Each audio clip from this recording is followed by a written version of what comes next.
and we are going to do the spoiler full review. Well, Now, yes. before we get started, I want to be clear. I have not seen either of these movies. I have read the play, read the book. I have seen the play. I have had to fight to watch this movie. And my reasoning is I am not a fan of the leads of this film. I wasn't a fan of them before all the behind the scenes controversy that happened with this film started. And then that happened, and I'm like, ugh. And every time I go to see the movie, one of them opens their mouth and there's an interview or there's a PR piece or something. And I'm just like, so Your face. yeah, No, you not a fan. So, but I do like Jonathan Bailey. I do like Michelle Yeoh. I do like John M. Chu and his directing. And so this is basically going to be Sherri and Najah convince Belle to go see Wicked, both films. yes. Um, so that being the case, let's get into the basics. Give me a quick summary.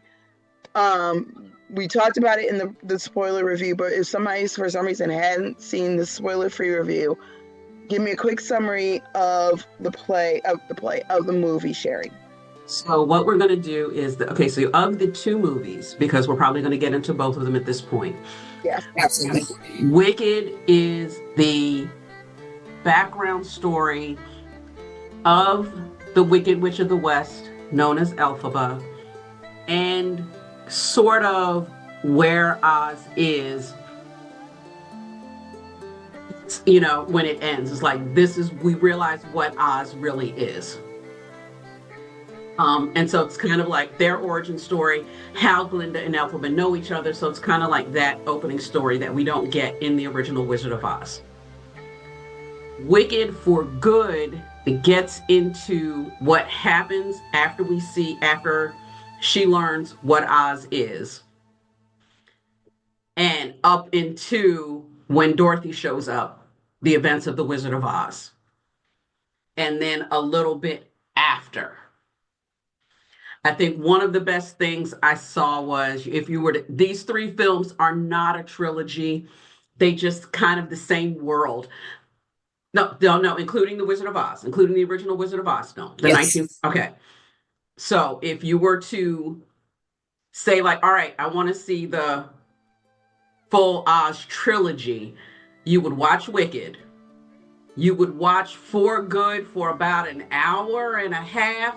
Stop. Watch The Wizard of Oz, and then come back watch the end of Yes. Wicked.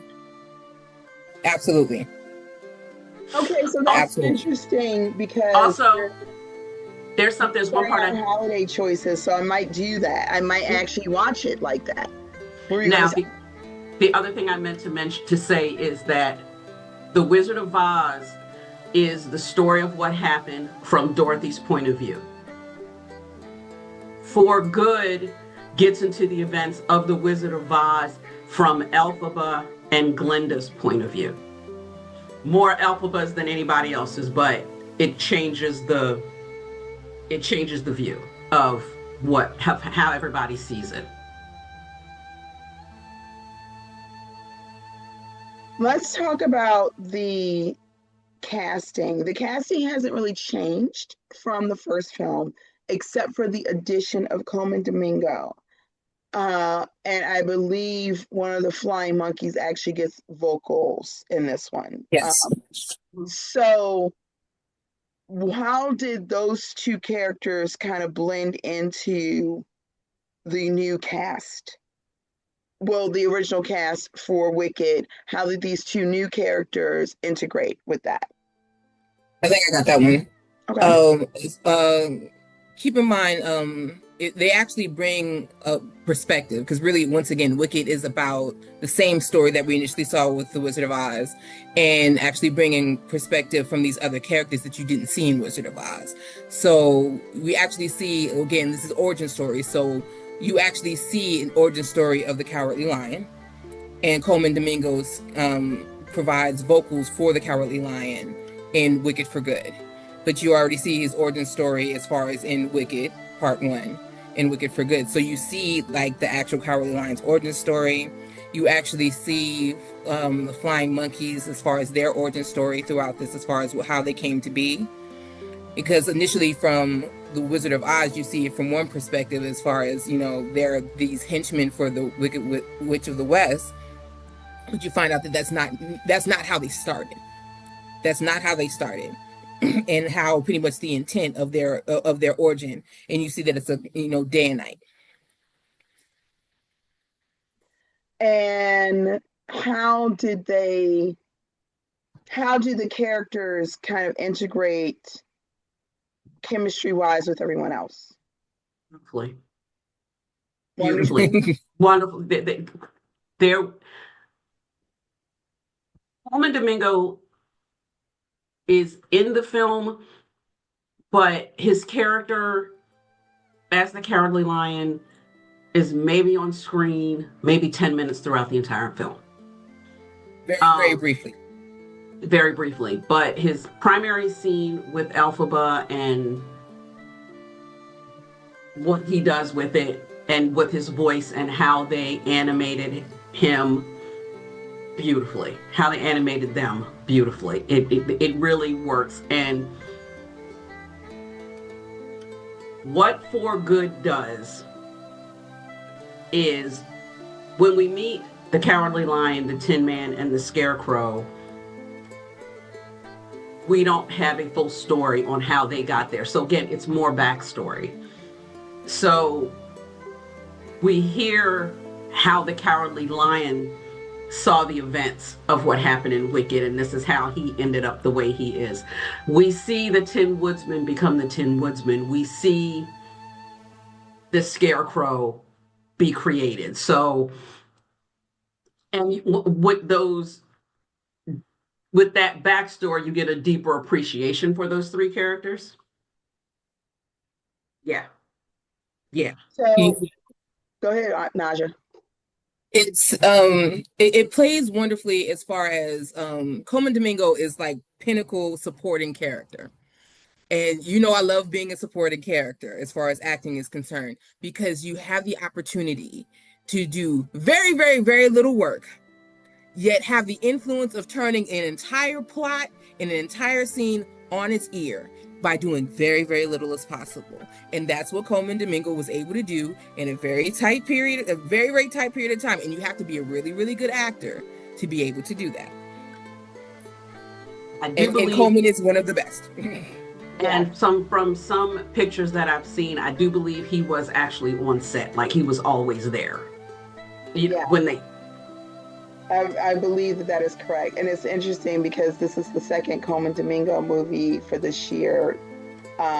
We just watched The Running Man. Yes. And we actually just did the spoiler review of The Running Man last week, and which should be up very soon. And same thing, Coleman Domingo's technically in the movie, all over the movie, and yet he's not actually in the movie that much when you really stop to think about it. But his character and his choices, especially towards the end, really changes everything for how the rest of the movie goes. His last few lines in that movie changes everything in that movie. And so he's very good at that. And this is the third time, because in Candyman, which is also continuation, I don't know if you all have seen that. If you haven't, you should. Which people think is a sequel, and I'm like, or a reboot, and I'm like, it's not a reboot. It is a continuation of the story from the first movie, and it's such a clever continuation that is actually genuinely mind-blowing. One of the few horror movies that I've gone back and rewatched because I'm like, I missed a whole bunch of stuff. I know I did. And the same thing. He's not really in the movie for that long, but boy, his impact on everything that That happened. is major. Yeah. And that's good supporting. That's good supporting work, good ensemble work when you're able Yeah. to just come in and completely shift the narrative, shift the perspective, and not Yeah. even really do a lot, but make Yeah. such a major influence. I love it. And it's interesting because he's very much a leading man, but I love that he always, like, for everything where he does a leading man thing, like he's got a couple of movies on Netflix which are really fantastic. He does love to do this. I'm going to show up for 15 minutes and rock your world stuff. Yes. So, And then You know what? like Animal go have a The seat. book the book was rough, y'all. yeah, the book is, And it's I not noped out of it badly at least written. 2 It's points. not badly written. It's just Long. It's lengthy. I was a teenager when it came out, and as a teenager with no social life, I had nothing but time to get through it. So, but I will tell you, it was a lot to get through. And so, but I had nothing but time, and I had nothing but imagination. So I had the time to get through it. And that's the thing, the book, at least for me, while it is well written, it can be plotting in the same way. As much as I love him, Tolkien can be plotting. Where it's like, did I need to know exactly what the color was of the leaf of the grass? Like, I did that specific blade. I didn't need to know that. It's good because it allows us to have things like Rings of Power where we can extrapolate amazing stuff from what was written because there's so much there. But the book, as somebody who's been reading tomes since I was little, even for me, I was like, this might be an audiobook. But you needed it. My audiobook did, and it was still, Lord, are we still going? But you needed it. And I realized in retrospect, it was necessary for it to be a motion picture situation, because one of the issues that I have with adapted screenplays is that it's never as good. And when you have something like this, the fact of Wicked being, like you said, as plotting as it is, baby, that's the blueprint for every costume designer, for every makeup artist, for every set producer, for every set designer. That's the blueprint for them to work with. And so they never have to wonder, am I going too far? No, you're not going far enough. It's there. And so I was pleased. That's why I said, like, it was wonderful. Like, they landed that plane because set production wise, all of these things, it was necessary, and nothing felt weird. Nothing felt out of touch. Nothing felt inappropriate. It was already there. That was, the book itself was a beautiful, beautiful blueprint where you didn't have to question if they went far off the beaten path. And like, if you read the book, it's not. No, it's not. All these nuances were for all these other, crew members that are necessary in order to make a decent, film. That's what it was for. So you can, so all the things that you said that you plotted through, it's all there. It's all there in the visual. And that's what I was going to say, is that because I wanted to get into the writing aspect of it, because we've seen time and again where translation from book to film has either been amazing or it has failed. One of my examples, which I don't think a lot of people realize until you read the book, of a failure is World War Z. Having read the book, that movie is a great Brad Pitt movie, but it's not World War Z. And there's a lot of things that don't translate because Max Brooks gives you so much information. Yes. He does it in a really clever way. And so turning it into an action film, basically, a lot of the nuance is gone in that film. Yeah. What John Chu and Dana, hold on, because I just looked it up. The young lady, Dana Fox. I want to make sure I got it right. So say who it is again. The correct Dana Fox. Dana Fox. What they've done correctly that makes this on my list of masterclass adaptations. Yeah. Especially when you're doing a double adaptation and throwing in the original IP that this came from, is the play Wicked took the best of the plot points from the book and created the play. Yeah. And because there were definitely some plot points in the book that I felt unnecessary.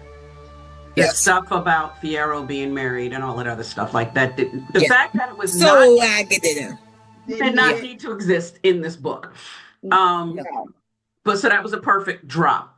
So the play condenses this 560-page book into 2 hours and 45 minutes, roughly.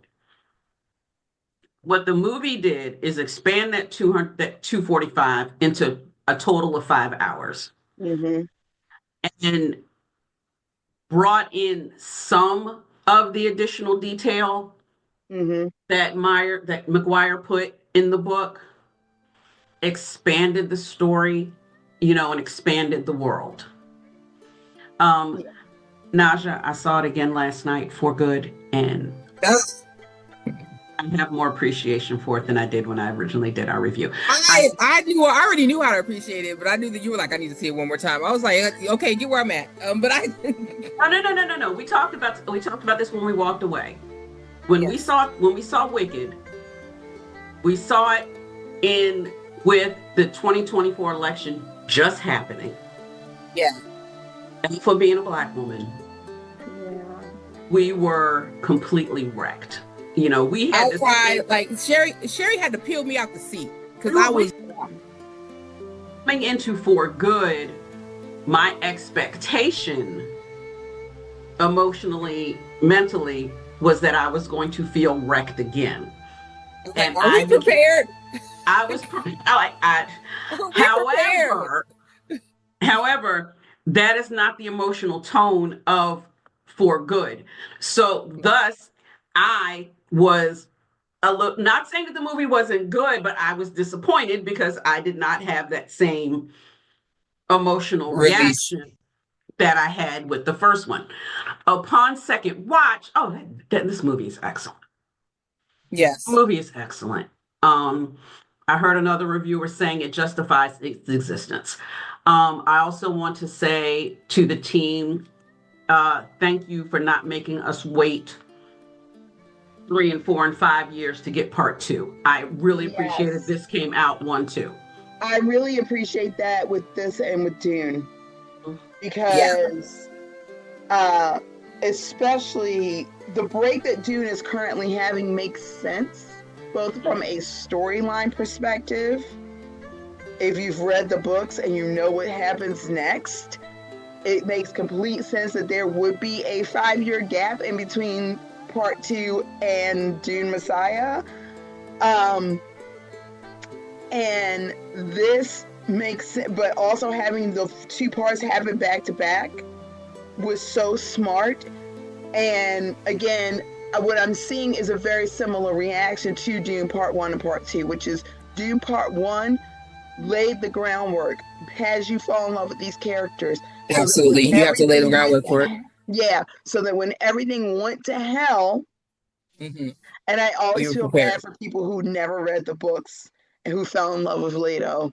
And I'm like, how the books are going to end before we get to Son of a Witch. I feel so bad for certain for people who are going into this with nothing. Because I'm just like, Well, you mentioned that in the world of adaptation, For Wicked and Wicked for Good are the first book. Yeah. Do not go into Son of a Witch or any of the other. They don't do any of those. I don't do any of that. This is 100% Wicked, The Life and Times of the Wicked Witch of the West. That's where this movie lands. You can also tell that this 2-part production happened. They did it all at the same time. You can definitely tell. Yeah, like he produced the whole, he filmed the whole 5 hours and then cut it up, went back into the scene and cut it up and did perfect. So you didn't have to worry about anybody aging, or anything like that. Everything was done right then and there.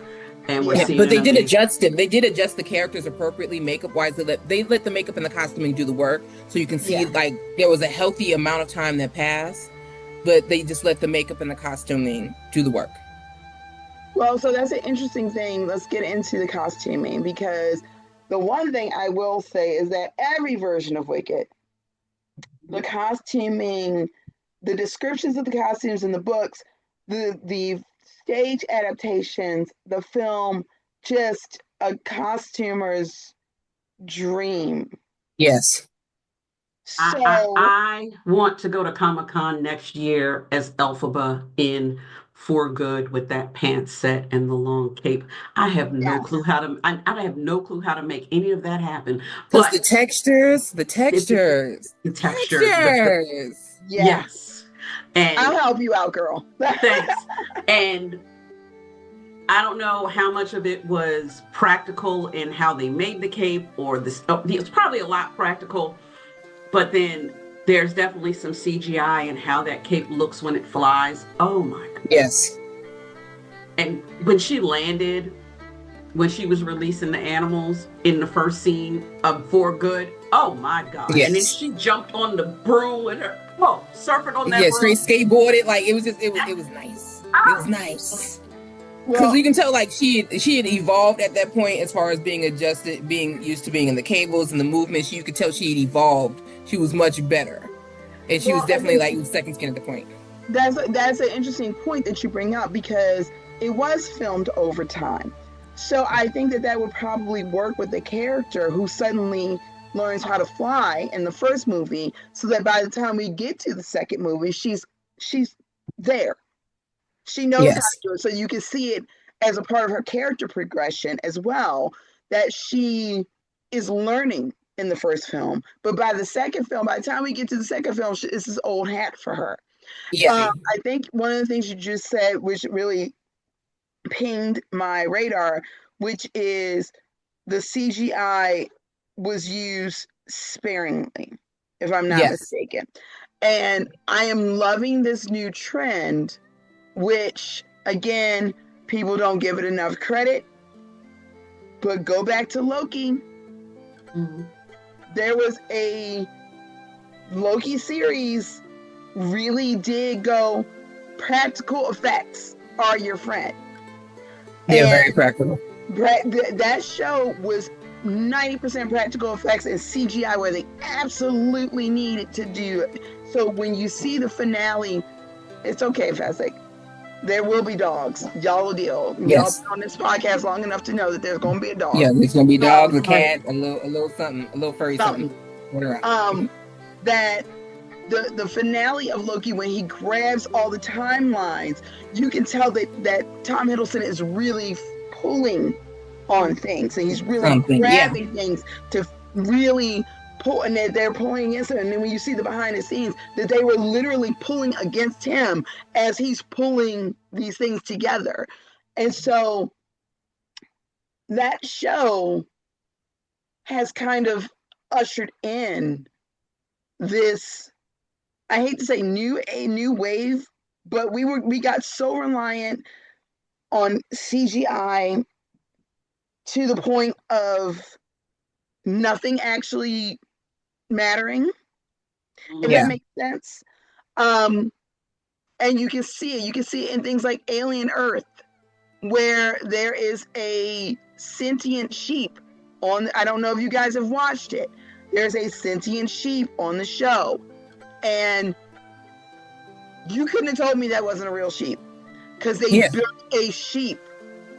They built a animatronic sheep so that they would have something to interact with. So I was like, I don't like that there's a real sheep on this set. There was never a real sheep on the set. Yeah. Practical effects make a huge difference. So I Yeah. really Everything like was that. everything was applicable. Everything made sense. Everything Yes. interacted with each other. Everything Yeah. made everything. There was space made for everything. Huge difference because we were like when we went to go see The Running Man. There was a preview for the next Avatar movie, and I'm like, it still looks fake to me. It still looks fake. We're the year of our Lord 2025. And it still looks fake as hell. Like, I'm like, just be animated if you're going to do all this. Because it doesn't look like a real world. And I could never connect. Hey, those movies are terrible. I don't care. Y'all can come for me if you want to. I don't give a shit. So that's the first thing. And second, Ma'am, they Miss are Miss so Bell, you sent me to review. I don't think I reviewed the first one, but I definitely reviewed the second one. Y'all ain't getting me on the third one. No, I'm yeah, not going. I'm they're not going to garbage. do it. They're garbage movies. But the bigger thing for me is that if you're going to use CGI, use it well. And I feel like even in the trailers for this movie, it looked real. It looked visceral in a way. It was where it was supposed to be. I It was think exactly where it was supposed to be. I think they built what they could, Yeah. and then they they were used the determined. blue screen because they can't use green because Alpha is green. Yes. So they used blue screen and then built in CGI and animation what they had to. So we definitely want to let y'all know there is CGI and animation, but As little as possible. it's as little as possible. Where they have to do it, they Yeah. have to do it. But Yeah. They did not want CGI. They wanted CGI to mesh. They wanted it all to literally overlap with each other. So they really made set production was a big, big thing because of the fact of they didn't want you to be able to tell the difference. So set production was heavily, heavily relied upon because they didn't want you to know. They didn't want you to know. And also keep in mind, like they wrote They it. didn't want you to get thrown out of it. They didn't want you to get I lost. can tell that's fake. They want you to get lost. And also keep in mind, they even in the script, as far as the issue, as far as animal rights, animal safety, as far as the interaction or the or rather the integration of humans and animals.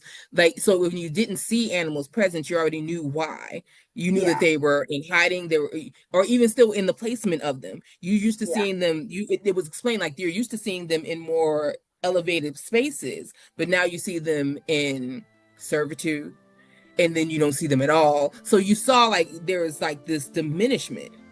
And it didn't feel weird that you didn't see them at certain times in certain places and certain spaces throughout the film. It didn't feel weird. So when you didn't see them, or if you saw like less of them, it wasn't awkward. It made so sense. when it in context. So it made sense. And so you didn't take time to focus on what is it or where is it. You're just, someone, you finally see that it's there or there's an interaction. You're actually caught up in the actual plot now. You're not actually worried about graphic and things of that nature. So you're so knee deep in the story that you really aren't concerned if you are bothering to pay attention or not. Yeah. So they did it well. That was going to bring me back to the costuming situation, because costumes can tell you so much about a character. Mm-hmm. One of the shows that we're currently watching is Farscape. And I told Sherri, who's never watched the show before, to pay attention to how specifically John is dressed. Every 3 or 4 episodes, there's little changes in the way he's dressed, and it tells you about his mental state, and it tells you about the circumstances as the main character, and where he is mentally. What colors is he wearing? Has his clothes gotten darker? So I noticed in the posters, because Universal sent us all of the PR information. Mm-hmm. How Galinda is still in pink, but there's blues and other colors kind of threaded through to show her she's kind of already, whether she realizes it or not, subconsciously pulling away from the role she's been placed into. And I thought, just from looking at that, I love costuming choices that inform the character. I love that so much. It makes me so happy. Actually, I got a perspective on that you may. That's what I was going to say. That'll make you want to look at this. I realized, and I noticed it while we were watching For Good. Now, watching part 1, she was pinked out. Sis was pinked out. But when you watch For Good, when she's presenting herself as Glinda Glinda the Good, she's not wearing pink. She's wearing, like you said, the blues and whatnot, because she's manufactured. She's a manufactured entity. That is not what she wanted. That is what they wanted for her. And also, if you notice, Sherri, if you saw that dress that they had her in, looked great from a distance. But when you got the close-ups on her, that shit looked cheap as hell. That beading looked cheap as hell. Like, if you look at the bodice of it. Which one, the wedding dress or the blue and white? that blue dress, like when she was out at Mushkinland, that thing looked cheap as all get out, didn't it? Yeah. And mind you, I'm saying this because Sherry's the seamstress. I was like, that sucker looked cheap as all get out, didn't it? Mm-hmm. But from a distance, when you saw like It's all the stunning. beads put together from a distance, it's stunning. But up close, that thing looked it was giving Shein. It really was. But from a distance, fantastic. And mind you, but when you saw when she actually had her, when she did her final arrival or whatever, that thing was pink because she had gotten rid of everybody that was creating this facade, and she was now stepping into. She was in her ear, and now she was showing up as what she wanted to show up as. Yeah. And we're gonna like that. Yeah. And this costume has absolutely nothing to do with what we're talking about, but I do want to put a point in for the costume designer on that wedding dress. You were going to see 15,000 girls in that dress next year. That dress was gorgeous. You better see it. You're going to see it. You're going to see that dress on 15,000 bodies next year because that dress was gorgeous. How it was cut, how it's going to fit every woman's body, and it was what I love about some wedding dresses that. In the exquisite, it only has a few tiny details. It has like a string of diamonds like around the bodice or crystals, and I think there's some crystals on it somewhere else. But otherwise, the dress is very simple in its appearance, but it is gorgeous. That wedding dress was gorgeous, and I just wanted to put that out there as a fashion step. But it let you know how serious she took this marriage thing, because it was one of those things where it's like, I'm not putting on. And mind you, Glenda put on for everything. But this was somebody that she loved. This is somebody that she really was serious about marriage. She wanted to enter into this. And it wasn't about everybody else. This was really just about her. This was about her love for Piero. Yeah. I do want to say that also the guards outfit, I forgot, the Gale Force. That's what they call them. Yes. I loved how they dressed them. I loved how they gave Fiyero like the extra cape so that you knew that he was a little bit extra special. So I do love all the costumes of the men and women in Oz. I have to say, Nessa Rose hair makeup costume. Beautiful. Absolutely fantastic. Just to watch the shift in everybody's costumes. Everybody, when I tell you clothes make the man, or a man or woman or person, when I tell you that these clothes amplified their acting in this continuation. Nessa's character, as far as the actress that played Nessa Rose, she did what needed to be done as far as her being. Ethan Slater, and I have my thoughts and my feelings about this gentleman, but when I tell you, he earned his check as far as his costuming. And go to next, because I want to talk about. Please, let's go. I want to talk about these characters. Let's go. So I'm going to get to Glenda and Elfie shortly, but I want to talk about our trio of the Cowardly Lion, Tin Man, and the Scarecrow. Yes. So this is where we haven't really spoiled much. Let's spoil it. This is the point of no return, y'all. This is where, if you have not read the books, if you haven't watched the play, you have not watched the movie, leave now. Immediately. God bless you. Immediately, because we are not going to pull our punches.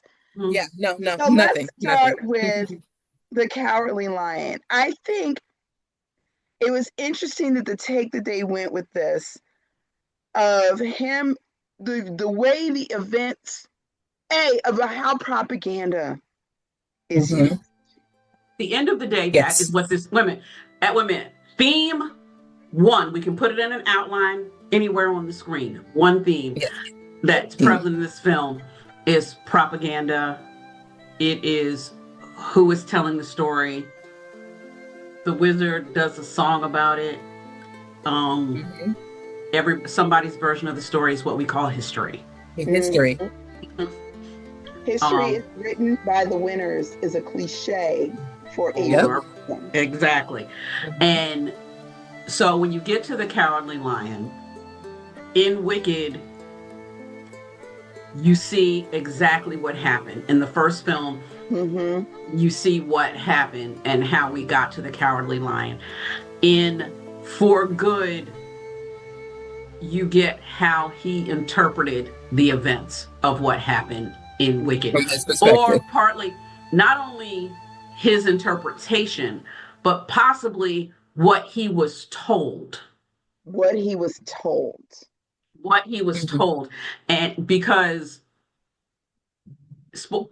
if you see in Wicked, you see, yes, Elphaba put the entire class to sleep except for her and Fiyero. Fiyero is who took him out of the cage and helped her little baby cubby. Get the baby cub out the cage and then get him freed. Yeah.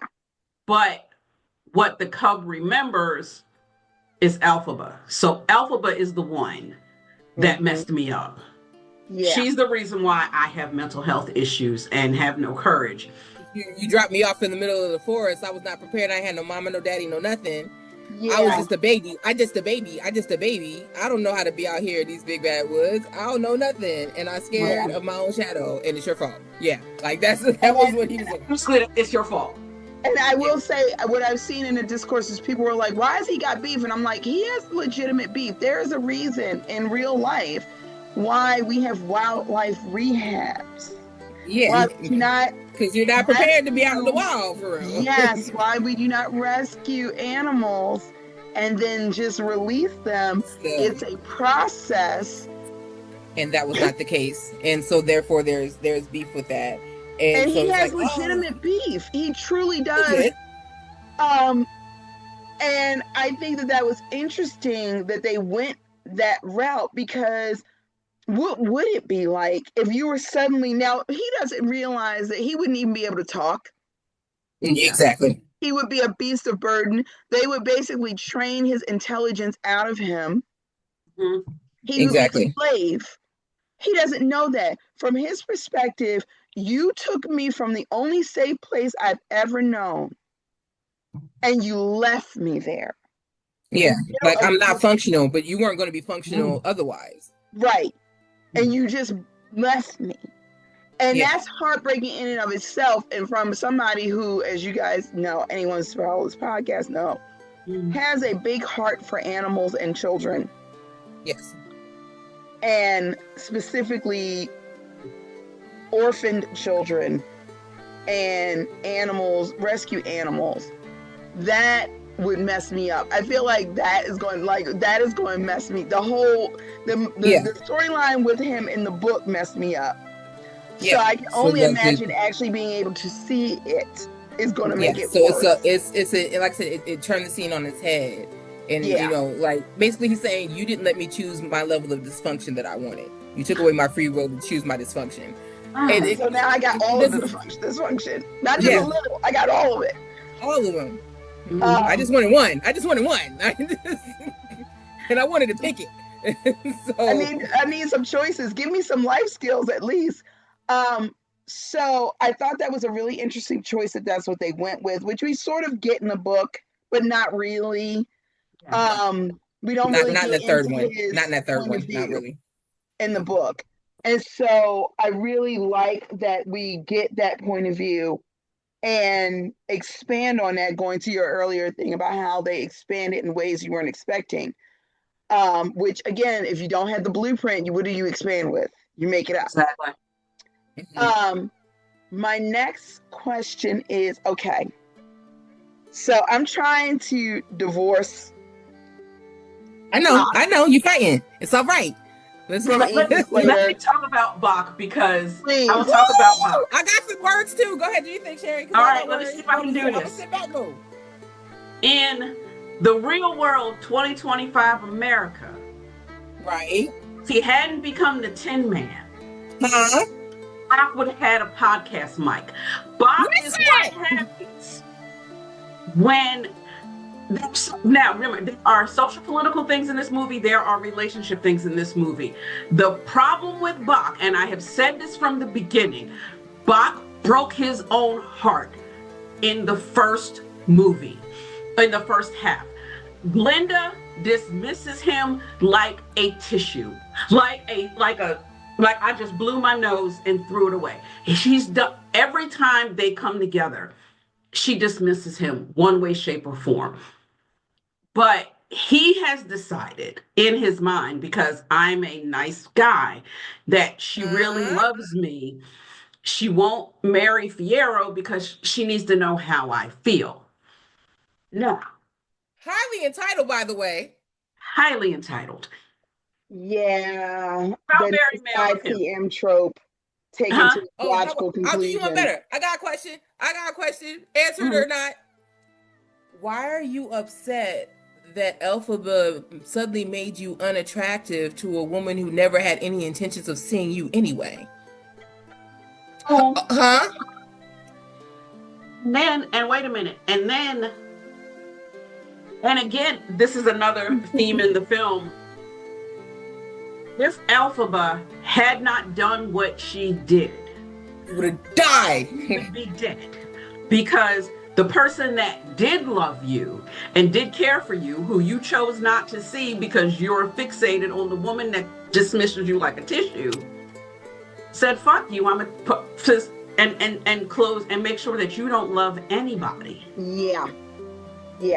So when sis put the you on you, Mm-hmm. that's pretty much what that's did. She did a you on you. She said Uno reverse. Yep. And Because when he was like, I'm sure we'll see each other again. She was like, oh, I'm sure of that. When I heard, I was like, ah. yeah. And She was like, I'm certain we will. And I was like, oh shit. I already knew. It was like, ooh.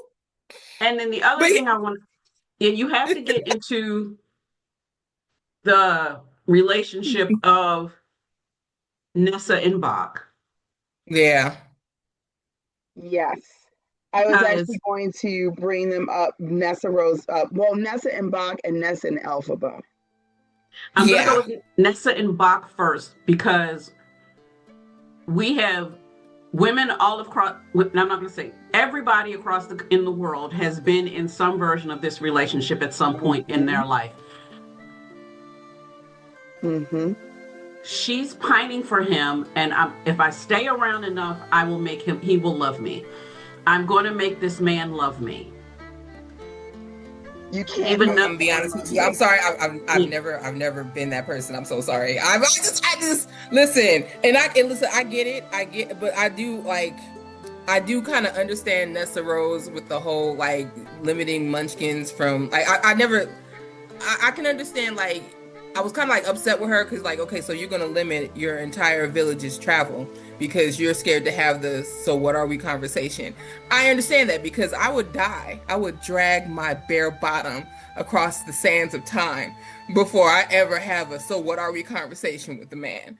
I understand that, because I could never, ever in my life.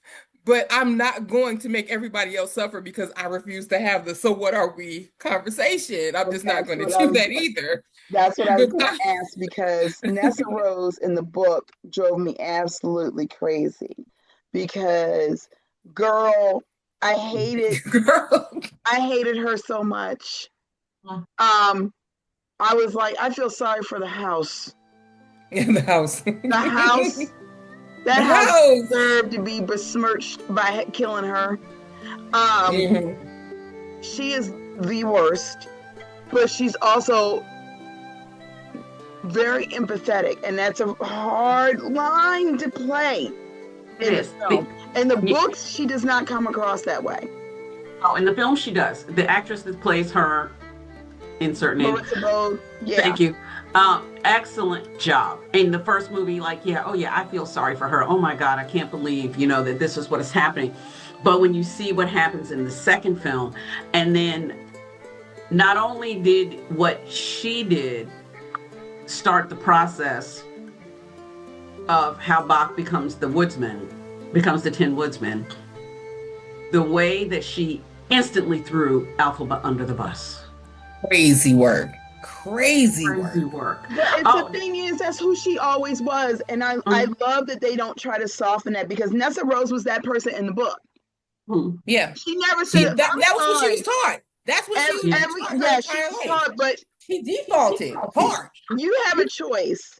And it's so funny because my mom and I were having this conversation today.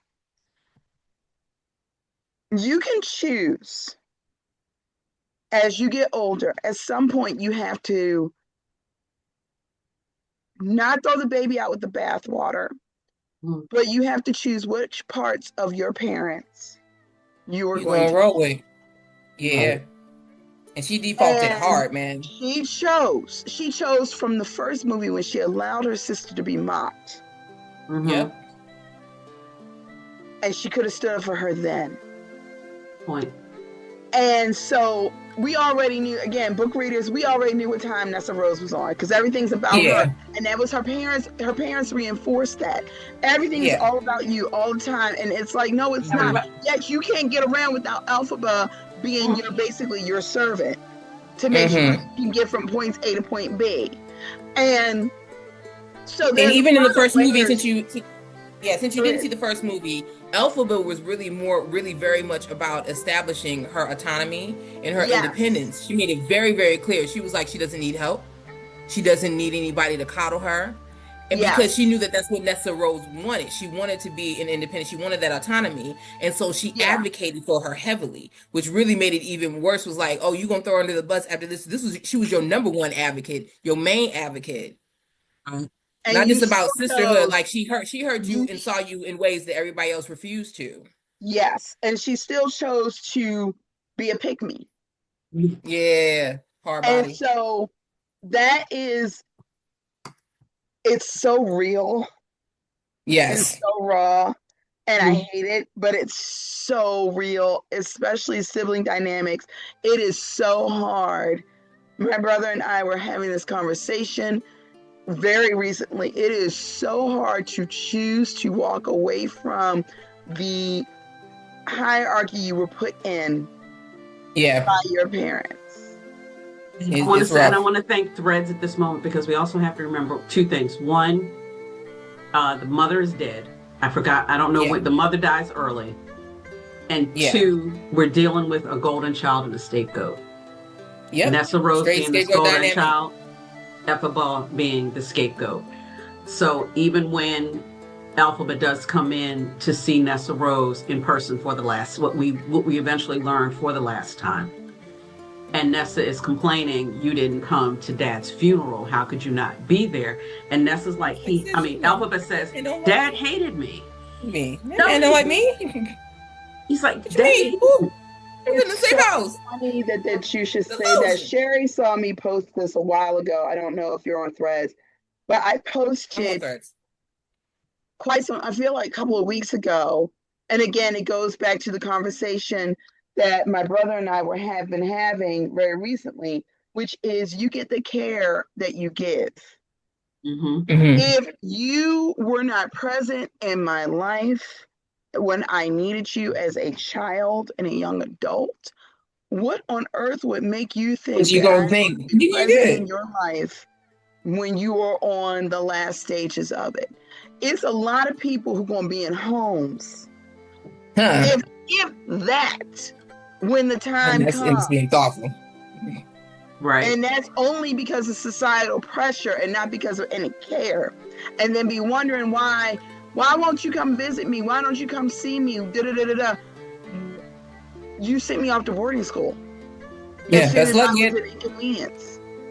People who have raised their children thinking, I pay the bills, so I've done my work as a parent. But do you interact with your kids? Do you show up? Do you tell them, let them know that no matter what they choose, even if it's not the path you would choose for them, that you love them? No? Then don't be surprised 30 years from now. And so Nessa Rose is complete, and it's a choice, her choice to be oblivious. She knew that Elphaba was the scapegoat, and that she got to be the perfect little princess who was doted upon because she was born the way she was born. I won't say Yeah. wrong, because being disabled is not wrong.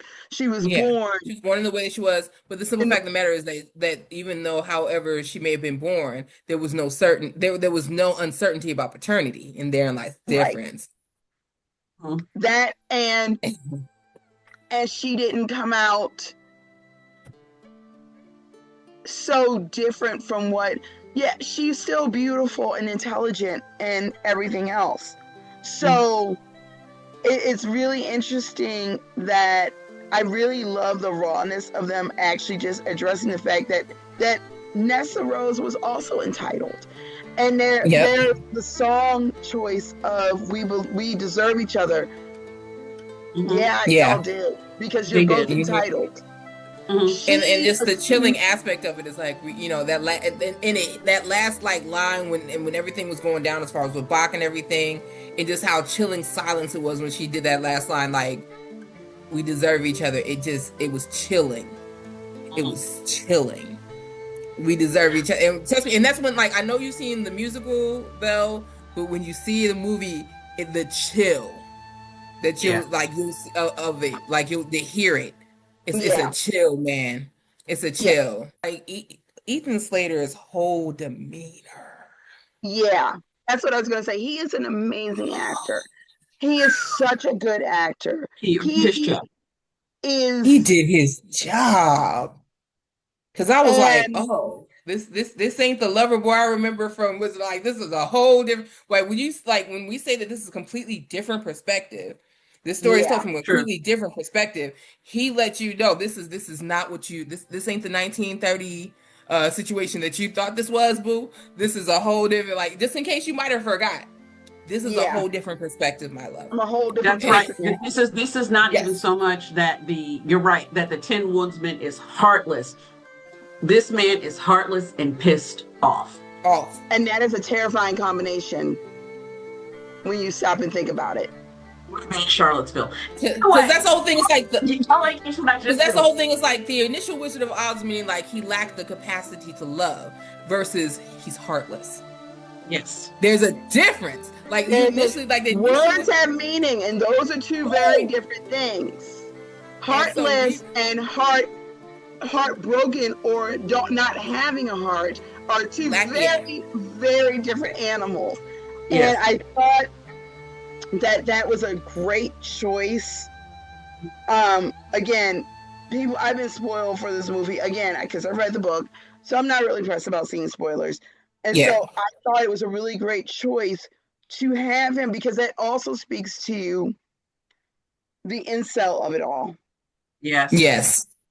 Absolutely. This idea that if I can't have you, please don't eat that.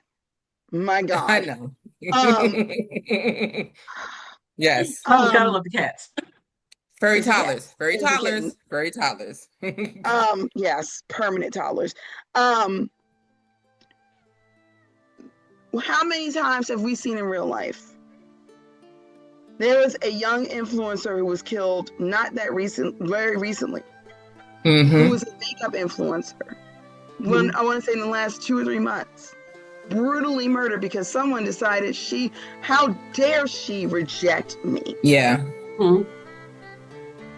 Yeah. Somebody was feeding that crap, that it was okay, that it was totally natural, they were well within their right. And so, to something you said earlier, Sherri, about how the first time you watched it, it didn't hit you as hard, and then you went back and watched it the second time. I feel like it's going to hit me that hard the first time I watch it, because of the current climate we're in, because of this active